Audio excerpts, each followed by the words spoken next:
কবি নজরুল ইসলামের একটা কথা ছিল কিংবা একটা লেখা এরকম ছিল, আমি জানি চিরজীবন আমাকে কাঁদতে হবে, কারণ আমি যে তোমাকে চেয়েছি।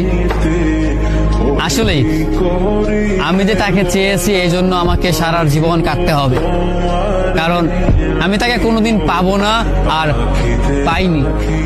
পাইনি বলেই আমার কান্না করতে হয়। তাকে আমি প্রচন্ড ভালোবাসি বলেই আমার কান্নাটা আসে, তাকে আমি আমার করে পাইনি বলেই আমার কষ্টটা হয়। কবি নজরুল ইসলামের লেখাটা খুব দারুণ ছিল।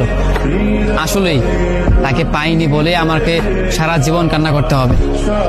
যদি সে আমার এই ভালোবাসাটা বুঝতো, আমার এই অসীম ভালোবাসাটা বুঝে আমাকে একটু বলতো যে আমি অন্যদের মতো কখনোই তোমাকে ছেড়ে যাব না, তাহলে বিশ্বাস করুন পৃথিবীতে হয়তো আমার চাইতে সুখী মানুষ আর কেউ হতে পারতো না।